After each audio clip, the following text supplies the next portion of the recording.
हरे कृष्णा। हिंदू पंचांग के अनुसार चैत्र महीना 15 मार्च से शुरू होकर 12 अप्रैल तक चलेगा। इस महीने के तीज त्योहार बेहद खास होते हैं क्योंकि चैत्र मास के शुक्ल पक्ष से ही हिंदू नववर्ष शुरू हो जाता है। इस महीने ब्रह्मा जी ने सृष्टि रची थी और भगवान विष्णु ने मत्स्य अवतार लिया था।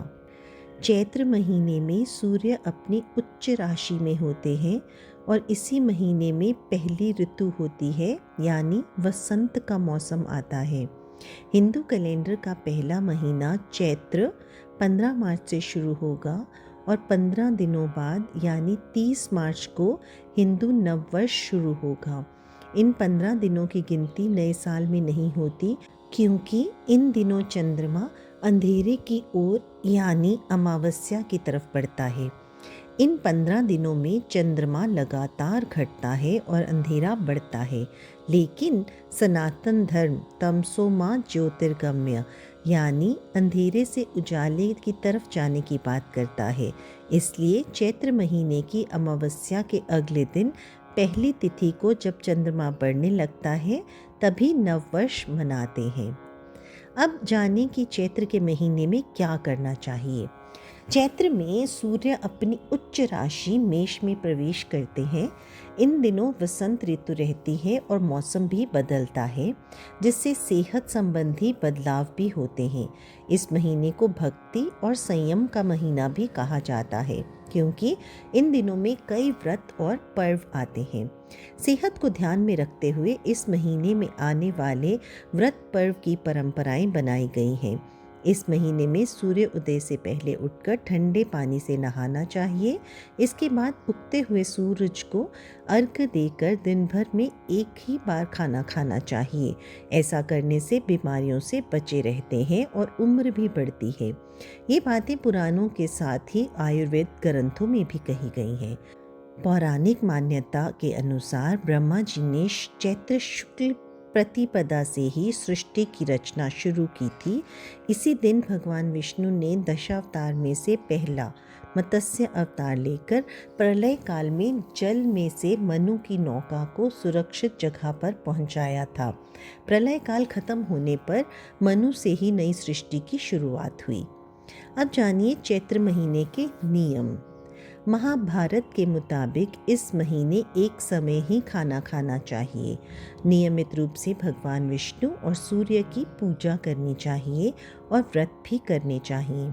इस महीने सूर्य उदय से पहले उठकर ध्यान और योग का विधान है। ऐसा करने से तनाव मुक्त और स्वस्थ रहते हैं। इस महीने में सूर्य और देवी की उपासना करनी चाहिए, जिससे पद प्रतिष्ठा के साथ ही शक्ति और ऊर्जा भी मिलती है।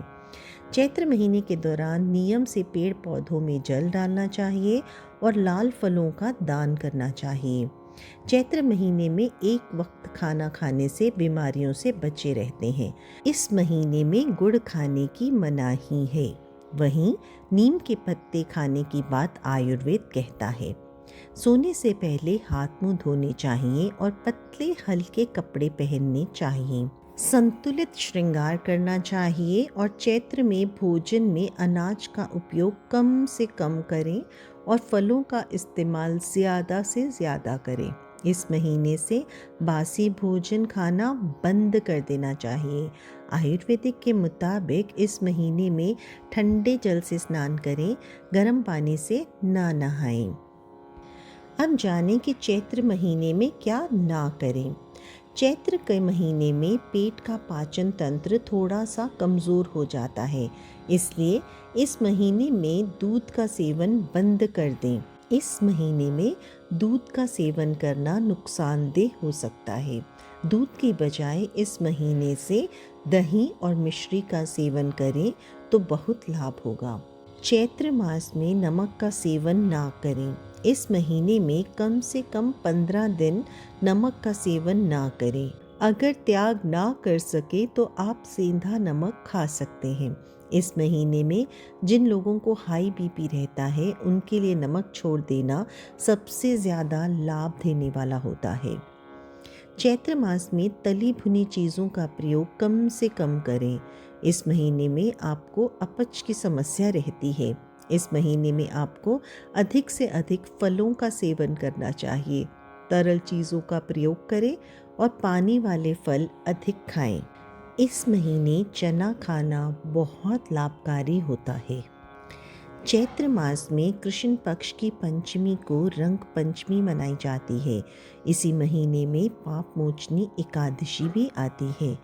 इस महीने से नव संवत्सर का आरंभ भी होता है। वासंतिक नवरात्र का शुभ पर्व भी इसी महीने आता है। इसी माह में नवमी तिथि को श्री राम जी का जन्मोत्सव भी मनाया जाता है।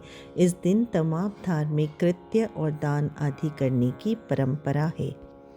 इस माह में शीतला अष्टमी भी मनाई जाती है और चैत्र पूर्णिमा को हनुमान जयंती भी मनाई जाती है। जय श्री कृष्ण।